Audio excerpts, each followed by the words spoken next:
The legend lives on from the Chippewa on down of the big lake they call Gitchagumi. The lake, it is said, never gives up her dead when the skies of November turn gloomy. With a load of iron ore, 26,000 tons more than the Edmund Fitzgerald weighed empty. That good ship and true was a bone to be chewed when the gales of November came early. The ship was the pride of the American side, coming back from some mill in Wisconsin.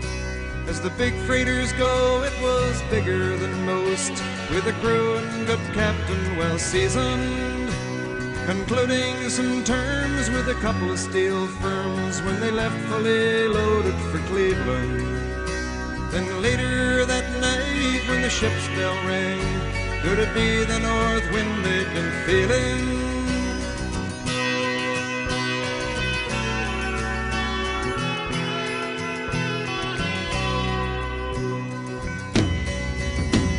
The wind in the wires made a tattletale sound, and the wave broke over the railing. And every man knew, as the captain did too, 'twas the witch of November come stealing. The dawn came late and the breakfast had to wait when the gales of November came slashing. When afternoon came, it was freezing rain in the face of a hurricane west wind.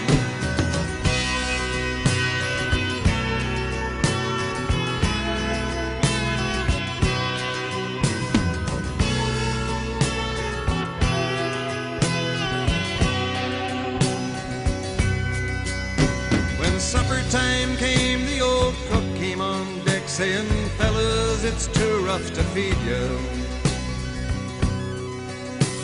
7 p.m. a main hatchway caved in. He said, "Fellas, it's been good to know ya." The captain wired in, he had water coming in, and the good ship and crew was in peril. And later that night, when his lights went out of sight, came the wreck of the Edmund Fitzgerald.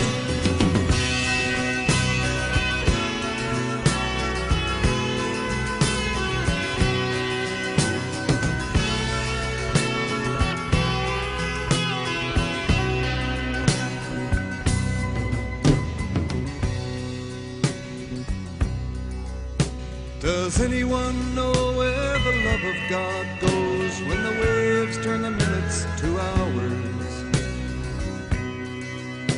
The searchers all say they'd have made Whitefish Bay if they'd put 15 more miles behind her.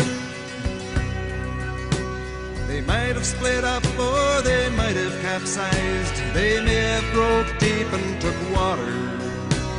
And all that remains is the faces and the names of the wives and the sons and the daughters.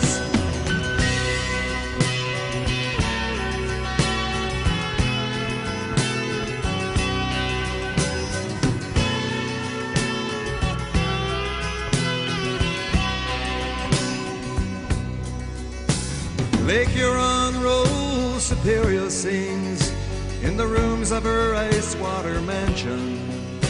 Old Michigan steams like a young man's dreams. The islands and bays are for sportsmen. And farther below, Lake Ontario takes in what Lake Erie can send her. And the iron boats go, as the mariners all know, with the gales of November remembered.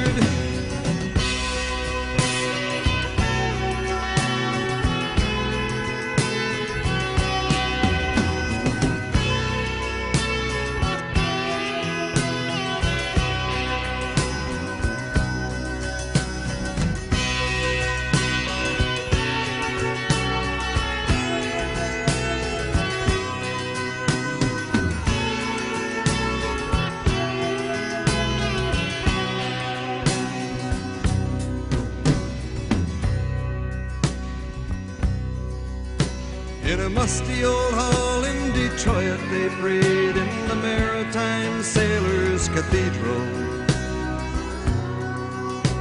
The church bell chimed till it rang 29 times for each man on the Edmund Fitzgerald. The legend lives on from the Chippewa on down of the big lake they call Gitchagumi.